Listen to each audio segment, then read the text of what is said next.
So hello, my name is Jelinek.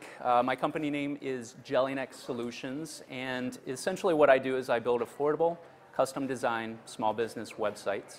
And the format for today, I'm kind of hosting myself, I guess, but I'm getting questions from the group. So who's first up?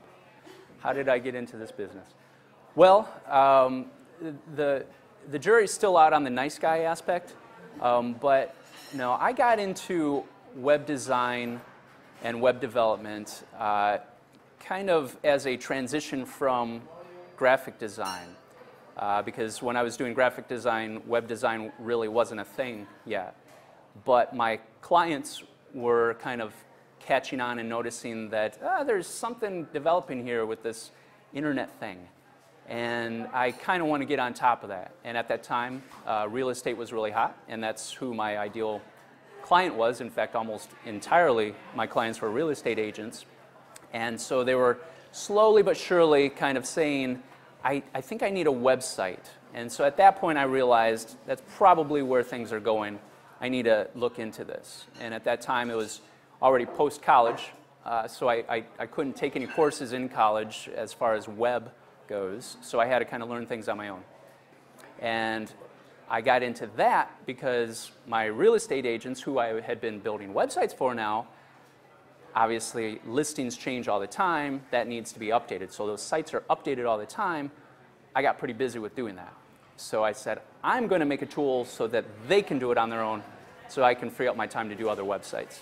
And then from that real estate platform, as I coined it, from that platform, I expanded various small business features when the real estate market, took a dive, and I had to shift focus on who my client was. And so my client then became the small business owner. And so I had to build in features that are particular to the typical small business website. So that's kind of how I got into it and where things are going to. Yeah, where do I see my business going in the next few years? I have been traditionally, as most businesses are, B2C, meaning for my definition of B2C, I provide websites for the client directly. But over the last few years, I've been transitioning over to what I define as B2B, meaning I provide, or I make a partnership with other providers, whether they're graphic designers, web designers, consultants, and so on. They have the clients, and I provide web services for that partner on behalf of that client. And this is where I am slowly transitioning. I've been doing this transition over the last few years, and ultimately I want to transition it to where I'm almost entirely on this B2B side of things, where I'm not even providing directly to the client. That would be the ultimate goal, is to kind of cut myself out of a lot of aspects of it, the sales aspect of it, because the partner does the sales, if you think about that. But also believe it or not, the creative part of it. Currently, almost entirely what I do is the web design for my clients. That's essentially why they hire me. But what I would like to do is have that partner, the boutique agency, have the designers themselves supply me the files, the descriptions, the requirements, et cetera, and have my company build that out. So that is where I am trying to transition. I have been doing it over the last few years, and it's working.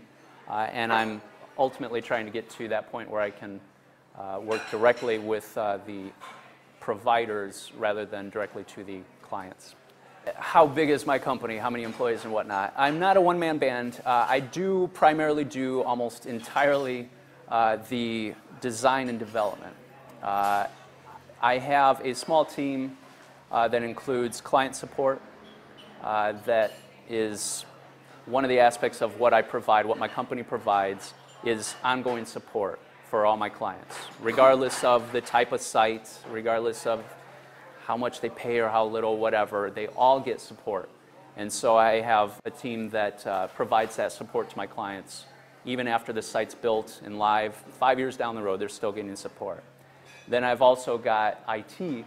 I've got a person who manages the infrastructure, the web environment, the database, the web server, the patching of security patches that come out constantly, all that kind of stuff. That person is responsible for it. But my responsibilities as the company owner are sales, the project management, and then if design is involved, I am generally the person that does the design. Occasionally, when extremely busy, I might need to look to one of my partners for design assistance. But for the most part, I definitely do most of the design and all of the development. So am I one-stop shop? Yes. One-man band? No. I definitely have a team, but I am generally the face of the company. Great question. Thank you for asking. What sets me apart, essentially, from other businesses? One of the aspects that you mentioned is the ongoing support. And the typical model of a web designer, whether it's a freelancer or even usually an agency even, they're hired to do one thing, which is to design and build that site. And that's a great model. Once it's live, that's usually all that they're contracted to do. And so after it's live, then the client is essentially usually kind of left on their own. Sometimes the client can handle that, and that's completely fine. But in my experience, most of my clients come to me because they need hand-holding. And that's what I provide, it's the hand-holding. The word affordability is in my tagline, and the reason it's there is because the typical small business site nowadays, believe it or not, can range from $2,000 to $5,000. That's usually about what people are getting quotes for a custom designed site. I can do usually that same project for less than that range. I'm not even in that range. Full-blown, responsive design, you name it. I'm within or below that range. And one of the main reasons why I'm able to hit that price point is because I can chop the development time out of the whole project. And sometimes that development can account for almost half of the whole project time. And because I'm able to chop up to half of the time out, I can, of course, lower my rates. And that's how I stay competitive and am able to provide something that is pretty unique in the market. What do I do for fun in my downtime? Well, I do a lot. I'm a family guy. I've got a wife and daughter. And in the summertime, I love to do triathlons. I've been doing them for 12 years, I think. I've done, at this point, this is 2014, at this point I've done, 65 tries. And so I love to swim, bike, run, and a lot of other adventure type things, whether it's mountain climbing or skydiving, I've done that. So I like the outdoors in general. Well, probably the best advice that I ever got in my career was when I was a kid and my mom said, "We're going to sign you up for computer classes." And at that time I was thinking, oh, cool, I can print my name 1,000 times on the screen. I had no idea, and neither did she, of course, that the internet was going to come about. But I'm glad that I kind of stayed somewhat in that course.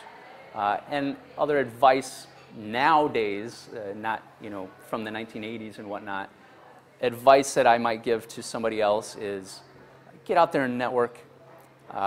Make those connections, not just the direct customer or client connections, but also, in my opinion, more importantly, those strategic partners. And find those partners that you can mutually benefit from. Mutual, that's the other aspect. Make sure it's not a one-way street. If it's always take, take, take, you're never going to get anything after you get those initial things. So reciprocate. Don't expect anything in return. That's always been my philosophy, and it works. So, thank you.